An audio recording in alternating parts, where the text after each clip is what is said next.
Momento de revisar las actividades de los candidatos a la presidencia de la República. Andrés Manuel López Obrador, candidato de la coalición Juntos Haremos Historia, realizó este lunes un mitin en San Luis Río Colorado, Sonora, donde aseguró que de ganar la presidencia cancelará la reforma educativa y se reunirá con especialistas para armar un nuevo plan educativo. Reiteró que su prioridad en caso de ganar las elecciones será combatir la corrupción y su gobierno será de austeridad.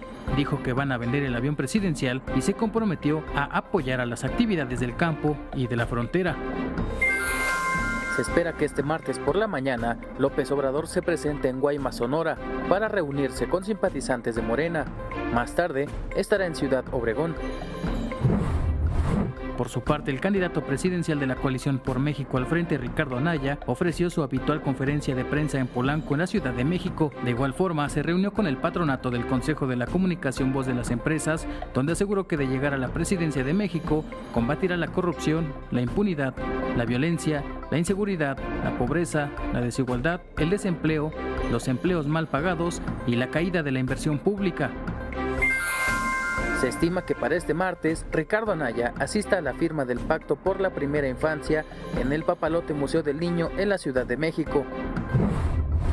En tanto, durante su segundo día de gira por Jalisco, el candidato presidencial de la coalición Todos por México, José Antonio Meade, se reunió con empresarios para platicarles su estrategia y ejes de campaña, así como hablar de la inseguridad que ha crecido tanto en Jalisco como en el país. Meade aseguró a los empresarios jaliscienses que se debe prevenir el trasiego de armas y el financiamiento de la delincuencia organizada, así como fortalecer las policías.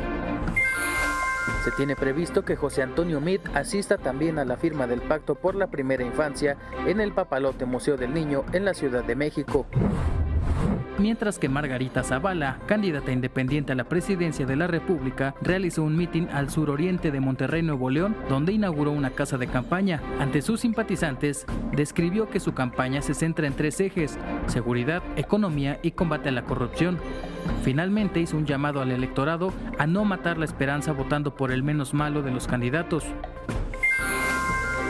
Margarita Zavala también asistirá este martes a la firma del Pacto por la Primera Infancia en el Papalote Museo del Niño. Más tarde, ofrecerá una conferencia en su casa de campaña en la delegación Benito Juárez, en la Ciudad de México. Por último, Jaime Rodríguez Calderón, candidato independiente a la presidencia de la República, hizo un recorrido por el mercado de la Merced en la Ciudad de México, donde aseguró que de ganar las próximas elecciones, disminuirá el impuesto sobre la renta del 35% al 27% y el impuesto sobre el valor agregado del 16% al 10%, con el fin de apoyar a los mexicanos en su economía. Este día, Jaime Rodríguez Calderón tendrá actividades privadas. Héctor Mendoza, 21 Noticias.